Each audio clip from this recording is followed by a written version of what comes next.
하늘에 사무쳤더라. 아멘. 저는 오늘 전능하신 하나님을 믿습니까? 라는 제목으로 하나님의 말씀을 함께 나누려고 합니다. 여러분, 우리 기독교는 보이지 않는 하나님이 살아계신다라고 말하는 종교입니다. 그래서 성경의 제일 첫 책인 창세기 1장 1절은 우리가 너무나도 잘 아시는 것처럼 태초에 하나님이 천지를 창조하셨느니라 라는 말씀으로 시작을 하고 있습니다. 여러분, 태초에 하나님께서 천지를 창조하셨다라는 이 말씀을 우리가 제대로 믿을 수만 있다면 우리는 사실 성경에 있는 모든 내용들을 다 믿을 수 있을 거예요. 태초에 하나님이 천지를 창조하셨느니라 라는 말씀을 우리가 제대로 믿을 수만 있다면 동정녀 탄생이 뭐가 그렇게 대단한 것이고, 그리고 죽은 자가 살아난 것이 뭐가 그렇게 대단한 것이고, 그리고 병든 자가 치유받는 것이 뭐가 그렇게 대단한 일이겠습니까?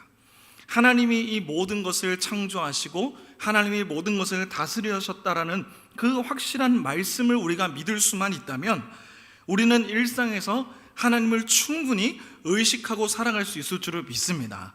정말 우리가 하나님의 그 선하심과 그 인자하심과 또 하나님께서 모든 것을 창조하셨다라는 것을 우리가 제대로 믿을 수만 있다면 우리의 신앙은 늘 견고해질 수 있다라는 것이죠. 여러분, 오늘 본문은 이제 4장에서 이제 하나님의 궤를 빼앗긴 이 이스라엘 백성들과 그리고 오늘 블레셋 사람들의 반응을 뒤로 하고요, 이 하나님의 빼앗긴 궤를 이제 블레셋 사람들의 아스돗 지역이라는 곳에 가서 다곤 신전이라는 그곳에 하나님의 궤를 내어둔 것으로 사실 5장이 시작하고 있습니다. 그러니까 이스라엘 백성들이 4장에서 하나님의 궤를 들고 와서 전쟁에서 이기기 위하여 하나님의 궤를 들고 왔지만 이 이스라엘 백성들이 블레셋과의 전쟁에서 2번이나 패배를 하게 되죠. 그래서 첫 번째 전쟁으로 약 4,000명 정도가 목숨을 잃어버리고, 그리고 하나님의 궤를 가져와서 블레셋 사람들과 전쟁을 일으키는데 그때 죽은 사람들은 오히려 3만 명이라는 숫자로 더 많은 숫자가 죽게 되었습니다. 그래서 하나님의 이스라엘에서 전쟁에서 승리하고 이 하나님의 궤를 들고 가는 블레셋 사람들을 생각해 본다면 이 사람들 굉장히 교만함과 그 우쭐함이 하늘을 찌르고 있었을 거예요. 왜냐하면 블레셋 사람들이 이스라엘 백성들과 첫 전쟁을 이제 치르고 나서 이들이 승리를 했는데 이스라엘 백성들이 하나님의 궤를 가지고 블레셋과 싸우기 위하여 진영으로 하나님의 궤를 들고 왔습니다. 그래서 우리가 잘 아시는 것처럼 이때 당시 블레셋 사람들이 어떻게 생각을 합니까? 이 하나님의 이 애굽의 여러 가지의 재앙으로 이 애굽 사람들을 멸망시키셨던 그 여호와를 이 이스라엘 사람들이 데리고 왔으니 이제 우리가 전쟁에서 지겠구나 라고 이제 생각을 했던 거예요. 그래서 굉장히 속된 말로 쫄아 있었습니다. 그런데 막상 전쟁을 딱 치러보니까 완전히 블레셋이 승기를 잡고 그냥 쓸어버리는 거예요. 이상하다, 여호와가 이렇게 약했나? 하면서 계속 자기들이 전쟁에서 승리하고요, 그러면서 많은 사람들을 살육하기 시작합니다. 이스라엘 백성들 다 두려워서 도망가고요, 자기가 지켜야 될 그 진영마저 다 무너뜨리고 도망가기 바빴습니다. 그런 하나님의 궤를 딱 블레셋 사람들이 들고 간다라고 한번 생각을 해보세요. 그러면 이 사람들이 얼마나 교만함이 하늘을 찌르겠어요.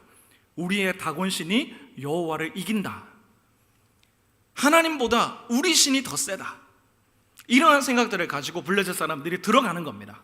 블레셋 지역으로. 그런데 하나님의 궤를 아스돗에 있는 그 다곤 신전 안에 이제 하나님의 궤를 딱 놨는데 다음날 아침이 되니까 다곤 신이 하나님의 궤 앞에서 이렇게 고꾸라져 있는 거예요, 땅에. 너무나 잘 아는 내용이시죠? 그래서 이 블레셋 사람들이 깜짝 놀라서 다곤 신을 일으킵니다. 이상하다, 왜 이 다곤 신이 엎드려져 있지? 그리고 난 다음에 다음날 좀 쎄하니까 다음날 다시 다곤 신전에 들어오니까 어떻게 됐어요? 이번에는 다곤 신이 이렇게 엎드려 있는 것도 모자라서 목이 날아갔고요, 그리고 두 손목이 다 절단된 채로 문지방에 살짝 걸쳐 앉은 채로 다곤 신이 완전히 박살난 모습들을 보게 돼요. 이상합니다. 분명히 여호와는 이스라엘과 싸울 때는 여호와의 일하심이 느껴지지 않았어요. 이스라엘 사람들이 자기들이 전쟁에서 이기기 위하여 하나님의 궤를 들고 왔을 때는 자기들이 전쟁에서 이기지 못했어요. 하나님이 역사하신다는 사실을 몰랐습니다.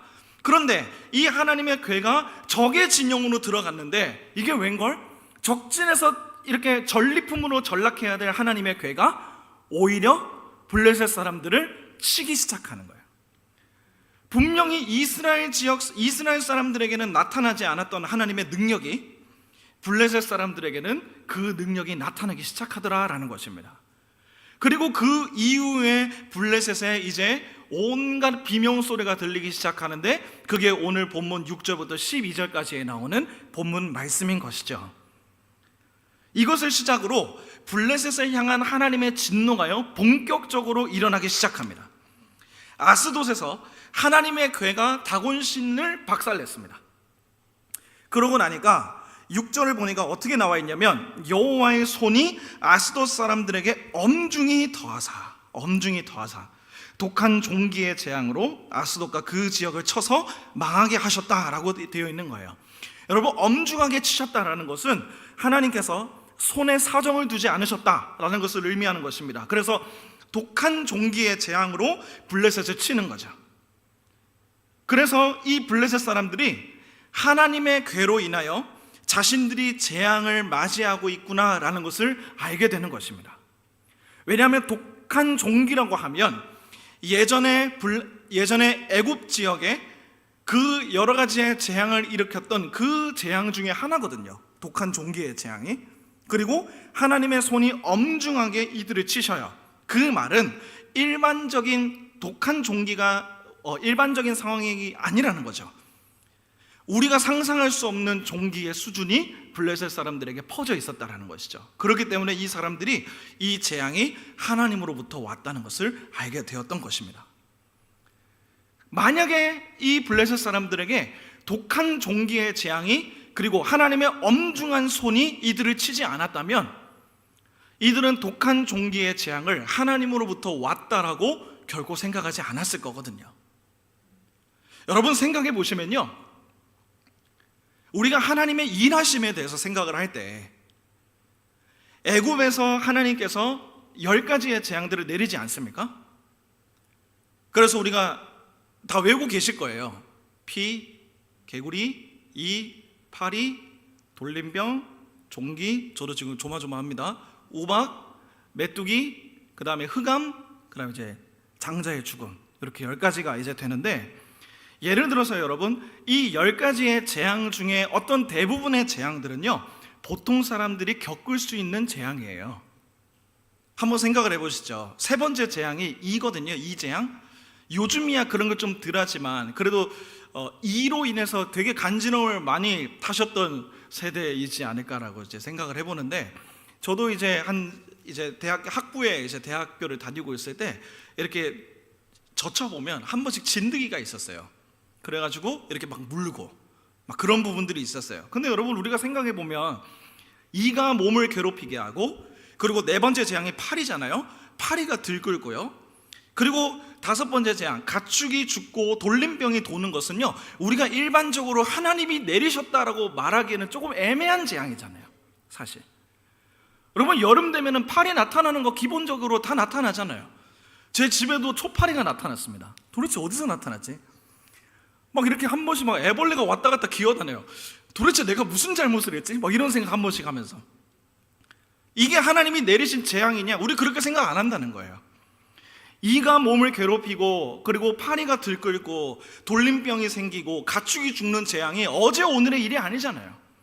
인류가 살아오면서 많이 겪었던 그러한 재앙이잖아요.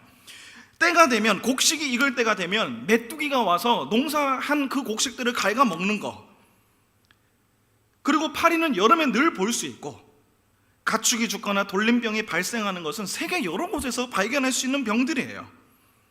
하늘에서 우박이 내리는 것은 뭐 조금 신기한 일이나 할 수 있겠지만, 그렇다고 해서 그게 그렇게 대단한 것도 아니라는 것을 우린 너무나도 잘 알고 있습니다. 자연현상에 대해서 많이 배웠고, 과학에 대해서도 어느 정도 우리가 많이 알고 있고, 그렇기 때문에 이 애굽에 내려진 재앙들을 볼 때에도 과연 하나님께서 내리신 재앙이 맞는가라고 오늘날 의문을 가질 수 있는 사람들이 많다는 거죠. 여러분, 자연현상이에요. 자연현상이 재앙이 되는 일들은요, 어제 오늘 일이 아니잖아요. 세계에서는 여전히 일본 같은 곳에서는, 우리나라도 생겼었지만 그 어떤 지진이 이제 일어나서 건물이 흔들리고 무너지기도 하고, 근데 이것은 어떤 신기가 있는 현상이 아니라 자연현상의 일부라는 것을 우리 너무나도 잘 알고 있습니다. 따라서 어떤 설명이 가능한 어떤 자연재앙이라고 한다면 그것이 과연 하나님께서 재앙을 내리시는 게 맞냐라는 거예요. 과학적으로 설명이 다 가능한데 이건 이래서 발생하는 거고 저건 저렇게 해서 발생하는 거야. 그러면 그걸 향해서 하나님이 내리신 재앙이라고 우리가 할 수 있냐라는 것입니다. 하나님을 정말 증명할 수 있냐는 거예요. 하나님, 이것이 정말 하나님께서 일하시는 것이라고 증명할 수 있냐라는 것입니다. 많은 사람들은 숫자로 설명할 수 있으면 자연현상으로 다 치부해버려요. 숫자와 과학으로 설명할 수 없으면요, 그거는 눈에 보인다 할지라도 허구라고 말합니다. 전능하신 하나님의 역사하심을 안 믿으려고 하는 거예요. 사실 오늘 본문도 마찬가지잖아요. 블레셋 사람들이 살고 있는 이 아스도 지역에 독한 종기가 퍼져서 사람들이 왔다 갔다 하고 있어요. 근데 독한 종기의 재앙은 어제 오늘 일이 아니라니까요. 재앙은 언제든지 일어날 수 있는 일들이에요. 질병 언제든지 걸릴 수 있고요, 때로는 암에도 걸릴 수 있고요, 때로는 어떤 우리가 알지 못하는 그런 병에 걸릴 수 있어요. 그런데 사무엘상 기자는 6절에서 분명하게 말씀하고 있는 것이죠. 여호와의 손이 아스돗 사람들에게 엄중히 더하셨다. 숫자로 설명할 수 없고 자연현상으로 다 치부할 수 없는 그러한 현상에 대해서 사무엘 기자는 이것이 하나님께서 역사하신 것이다 라는 것을 말해주고 있는 것입니다. 사랑하는 성도 여러분, 저와 여러분들의 삶에서도 하나님께서 때로 알지 못하고 또 때로는 자연현상이라 할지라도 정말 하나님의 그 선하심을 우리가 기억하고 하나님과의 어떤 영적인 교통이 우리 가운데 올바르게 잡혀져 있다면 남들은 그것을 자연현상이라고 해버릴지 몰라도 우리에게는 그 일이 하나님께서 하신 일인 줄을 믿습니다. 때로 사람들은 저거는 그냥 어떤 재앙의 일부분이야 하면서 넘겨버린다 할지라도 하나님을 신실하게 따르는 우리들의 입장에서는 이 역사가, 때로는 이러한 일들이 하나님께서 하시는 일이라는 것을 고백할 수 있기를 주님의 이름으로 축복합니다. 여러분, 이것이 신앙인과 비신앙인의 차이잖아요. 그들은 아니라고 할지라도 우리는 하나님이 하셨다라고 믿을 수 있잖아요. 그래서 사실 우리는 이것이 하나님께서 일하신 일이라는 것을 성경적인 근거를 들어서 더 정확하게 말할 수 있을 거예요. 예를 들면 이런 거죠. 사실 성경에서 나오는 파리, 그리고 메뚜기, 돌림병, 종기와 같은 재앙은 흔히 우리가 볼 수 있는 수준 정도가 아니야. 오히려 그보다 훨씬 더 수위가 센 재앙이라고. 애초에 말이 안 될 정도로 애굽 땅에 내려진 것이고, 그리고 하나님께서 이러한 열재앙을 내리신 이유는 옛적 창세기 15장에서 아브라함을 통해서 너희의 후손들을 404대 만에 이 땅에서, 애굽 땅에서, 그 나그네 된 땅에서 불러오겠다고, 다시 이 가나안 땅으로 돌아오게 하겠다라고 말씀하셨던 그 하나님의 역사의 일부분이라고. 이 애굽 재앙의 10가지 재앙이 내린 것은 단순히 어떤 자연현상으로 끝나는 것이 아니라 우리 하나님께서 살아계셔서 이스라엘 백성들을 향한 계획이 있으시기 때문에 하나님이 일하시는 방식의 일부분이라고.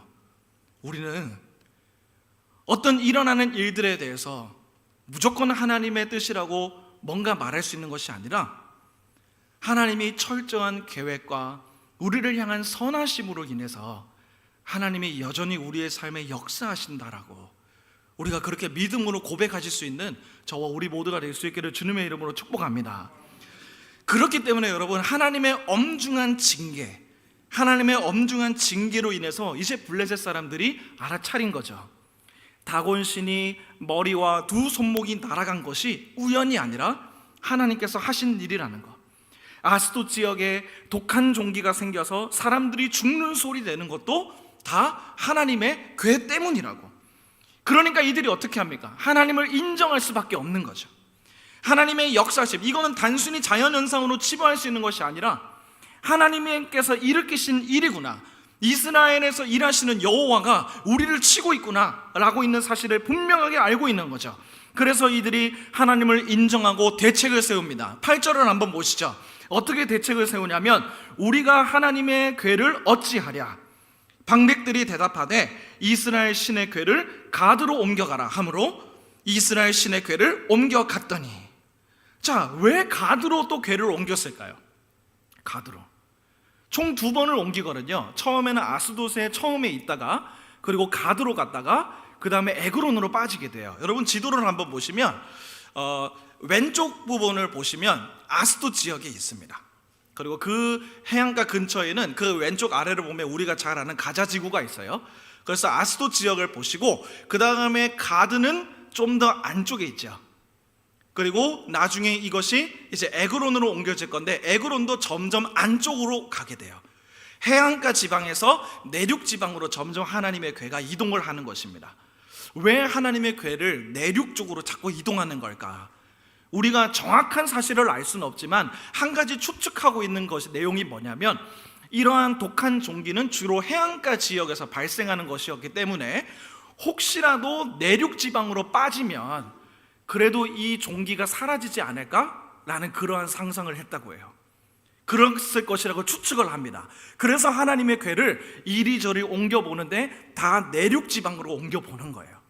아스돗 지역은 해안 지역에 있었는데 여기서 독한 종기가 발생했다라고 생각을 하니, 그러면 내륙 지역으로 조금 이렇게 들어와 보면 좀 종기가 없어지지 않을까? 마지막 일만의 희망들을 가져보는 것이죠. 그런데 여러분, 우리가 아시다시피 이 8절에 보시면, 9절을 보시면 가드로 옮겨갔어요. 그런데도 어떻게 되죠? 여호와의 손이 심히 큰 환난을 그 성읍에 더하사 그 성읍 사람들의 작은 자와 큰 자를 다 쳐서 악한 독한 종기가 나게 하신지라 라고 나와 있습니다. 그래서 이 사람들이 이것도 못 이겨서 10절에 또 보시죠. 오늘 본문 말씀을 읽으셨던 것처럼 하나님의 궤를 에그론으로 보내니라 하니, 하나님의 궤가 에그론에 이른즉 에그론 사람들이 부르짖어 이르되 그들이 이스라엘 신의 궤를 우리에게로 가져다가 우리와 우리 백성을 죽이려고 한다. 하나님의 궤가 가는 곳마다 이들의 비명소리가 끊어지지 않는 것입니다. 그래서 11절 마지막 줄 정도를 보시면 하나님의 손이 엄중하심으로 12절에 죽지 아니한 사람들은 독한 종기로 치심을 당해 성읍의 부르짖음이 하늘에 사무쳤더라. 이렇게 나와 있는 거죠. 이렇게 얼마나 오랜 고통의 기간을 지녔을까요? 7달입니다. 7달 동안. 7달 동안 매일매일 뉴스에 뜨는 게 독한 종기예요. 사람들 죽어가는 소리, 사람들 비명 지르는 소리. 그것이 7달 동안 블레셋을 괴롭혔습니다. 하나님께서 이들 가운데 역사하시는 것, 하나님께서 블레셋 가운데 역사하시는 것이요, 이들에게는 재앙이 되지만 하나님을 사랑하는 사람들에게는 하나님의 일하심이 복이 되는 줄을 믿으시기를 주님의 이름으로 축복합니다. 사랑하는 성도 여러분, 하나님께서는 역사 속에서 늘 자신을 드러내셨습니다. 태초에 하나님이 천지를 창조하신 이후로부터 하나님은요, 오늘 그리고 지금 이 순간에도 끊임없이 일하고 계십니다. 이 사실을 우리가 분명히 기억하실 수 있기를 주님의 이름으로 축복합니다. 하나님의 역사하심이 블레셋 사람들에게는 좌절과 절망과 그리고 고통의 순간으로 다가오지만, 믿는 우리들에게는 하나님의 이러한 역사하심이 우리의 구원과 우리의 소망이 되어줄 수 있다는 거예요. 우리는 이러한 전능하신 하나님을 믿고 살아가는 존재이지 않습니까?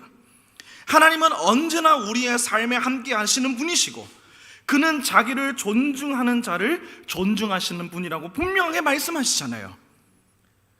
그렇기 때문에 우리는 오늘 본문을 통해서 어떠한 하나님을 기억할 수 있습니까? 우리 하나님 오늘 이 시간에도 우리와 함께 일하고 계실 수 있다는 것을 믿을 수 있지 않겠습니까? 비록 하나님께서 눈에 보이지 않고 때로는 어떤 자연현상이라고 치부해버리고 끝나버리는, 사람들은 그렇게 여길 수 있다 할지라도 믿는 우리들은 하나님께서 오늘도 우리의 삶 가운데 역사하고 계시는구나, 오늘도 보이지 않는 하나님께서 어떠한 계획이 있으셔서 나의 삶을 터치하고 계시는구나, 우리는 이러한 모습들을 믿을 수 있다는 것입니다. 그러나 여러분, 우리가 여기서 기억해야 될 사실은 뭐냐면, 하나님에 대해서 우리가 묵상할 때 하나님을 우리의 생각대로 따라와야 하는 분이 아니라, 하나님을 우리의 삶에 조정하는 것이 아니라 우리가 주님의 그 길을 쫓아가야 한다는 사실이에요.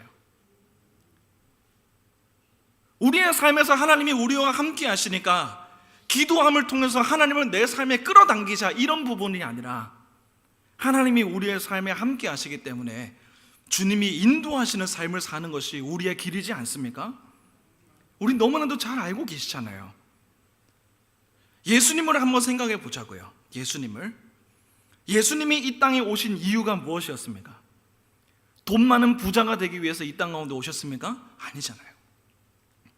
자신의 삶을 능동적으로 더 아름답게 살아가기 위해서 예수께서 이 땅 가운데 오셨습니까? 아니라는 건 너무나도 잘 아시잖아요. 심지어 어떤 안정적인 삶을 살기 위해서 예수께서 이 땅 가운데 오셨습니까? 그것도 아니라는 거 우리 너무나도 잘 알고 계세요. 예수님께서 누가복음에 이렇게 말씀하시죠. 여우도 굴이 있고 공중에 새도 집이 있는데 인자는 머리 둘 곳이 없도다.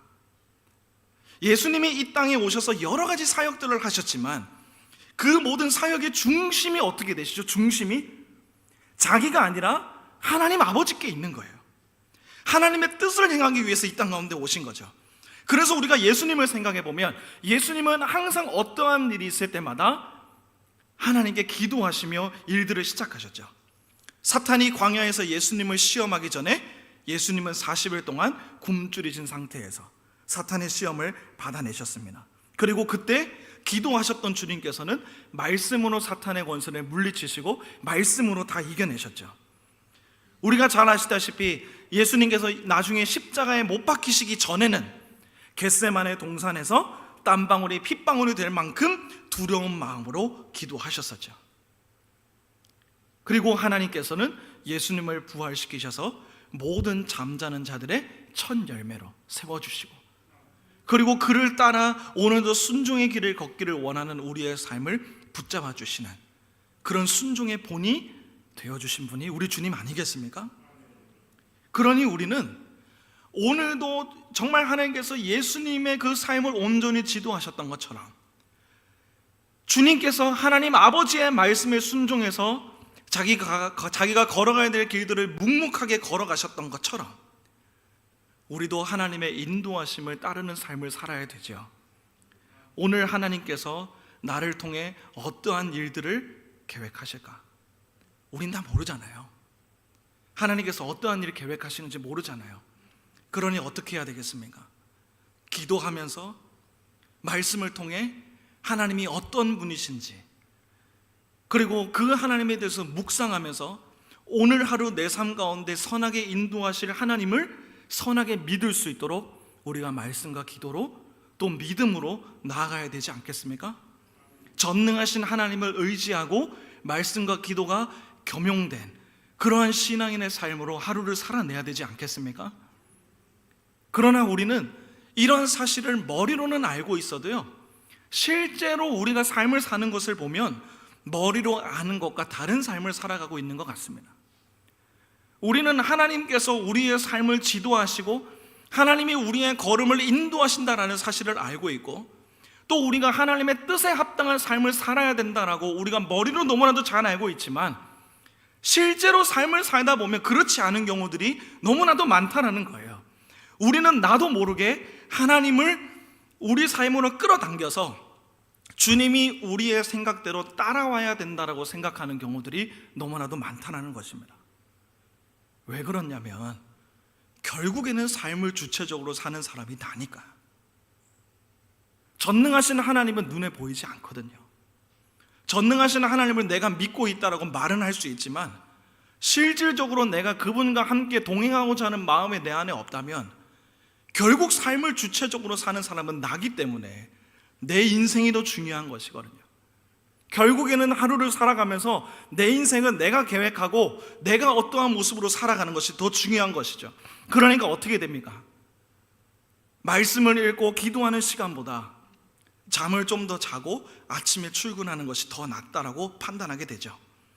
기도할 수 있는 시간이 있더라도 그 시간에 내가 기도하는 것보다 내가 이리저리 방법을 생각하면서 해결점을 찾는 것이 더 낫다라고 판단하게 되죠. 말은 하나님을 믿고 있다라고 하지만 말씀과 기도할 시간에 다른 것을 하는 것이 더 현명한 것이고, 말씀과 기도에서 내 경건의 시간을 유지하는 것보다 내게 주어진 일에 대해서 오늘 그 일을 하는 것이 더 중요하다라고 우리는 나도 모르게 그렇게 생각하고 움직이게 되는 것입니다. 그런데 여러분, 한번 냉철하게 한번 생각을 해보자고요. 하루를 시작함에 있어서 주님이 우리의 삶을 인도하신다라는 사실을 우리가 알고 있다면, 우리가 하나님께 묻지 않고 하나님이 어떠하신 분이신지를 묵상하지 않는데 어떻게 우리가 하나님의 뜻대로 살 수 있죠?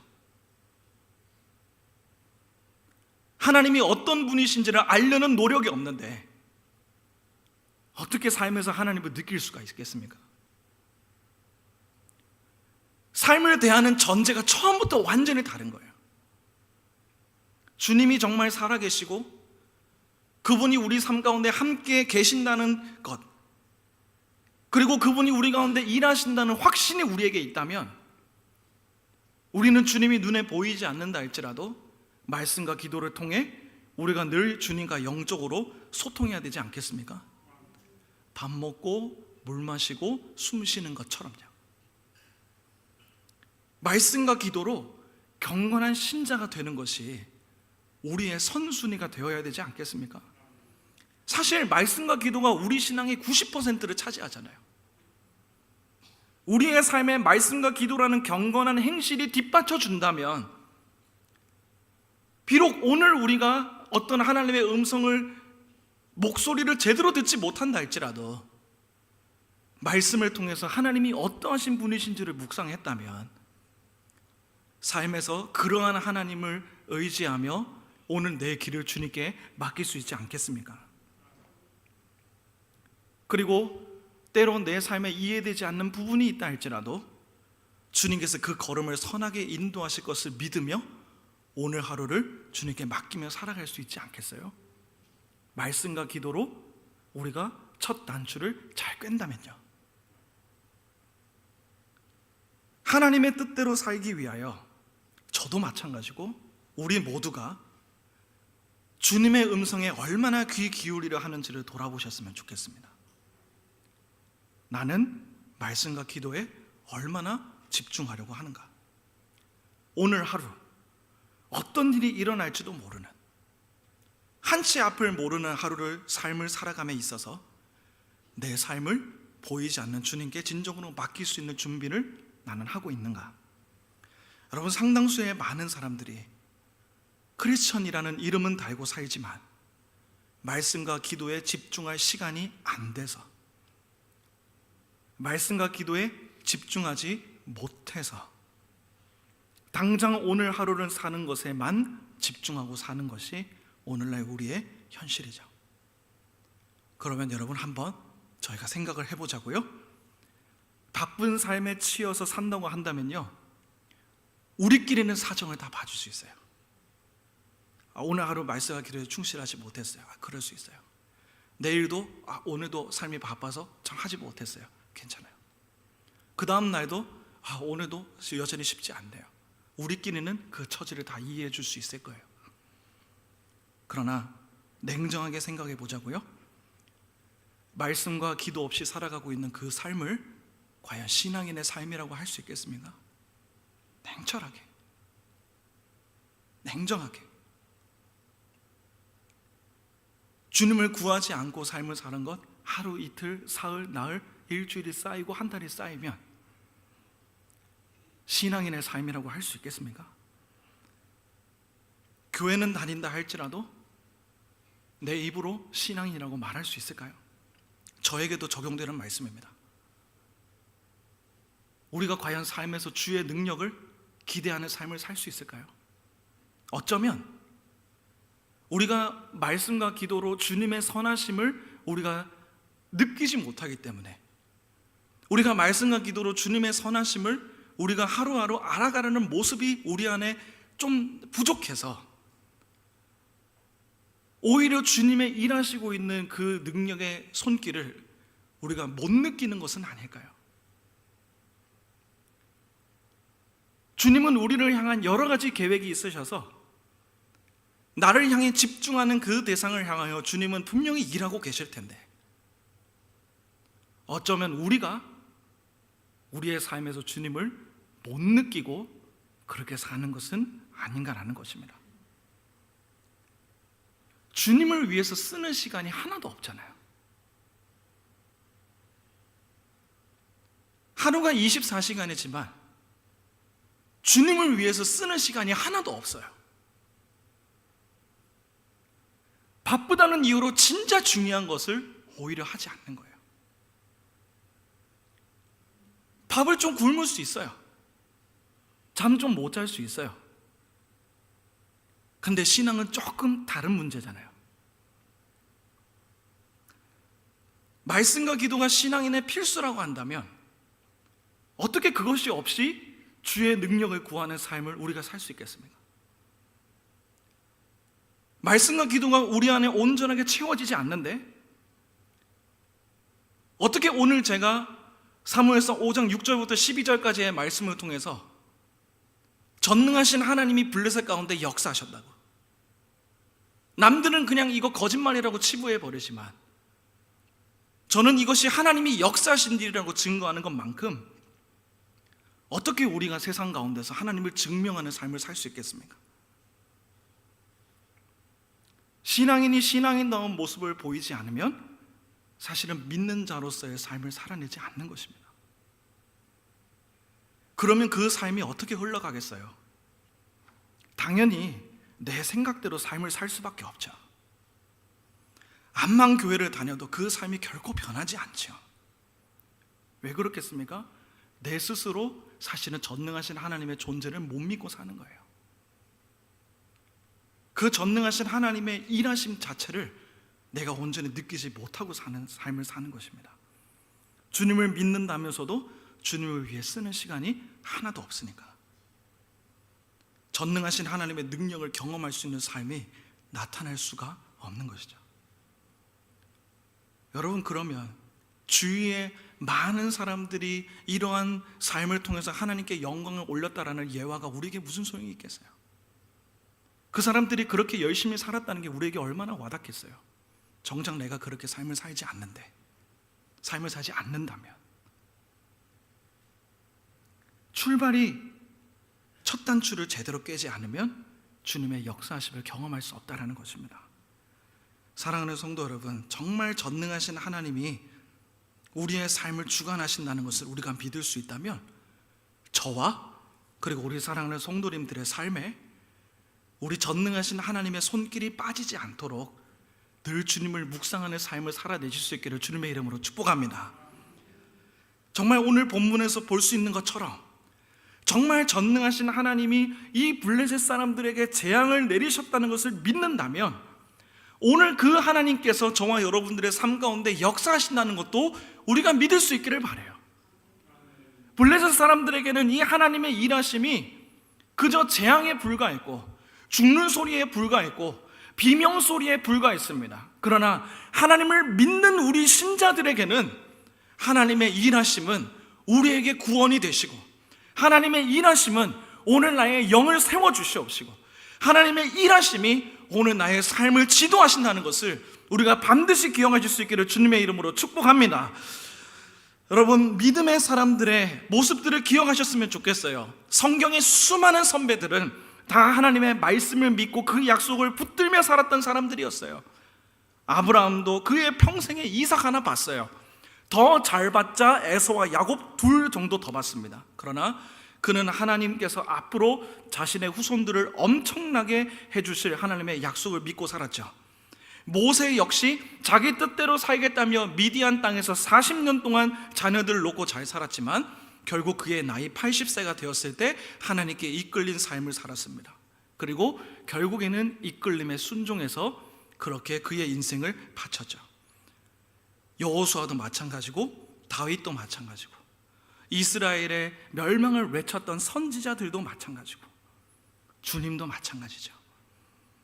전능하신 하나님이 행하신다는 거 하나 믿고 그들의 삶을 드린 것처럼 저와 여러분들의 삶도 정말 믿음의 선배들이 걸어갔던 그 길을 따라 말씀과 기도로 무장하는 성도가 되어서 세상 가운데 하나님의 일하심을 당당하게 증거할 수 있는 그런 복된 성도님들이 되실 수 있기를 주님의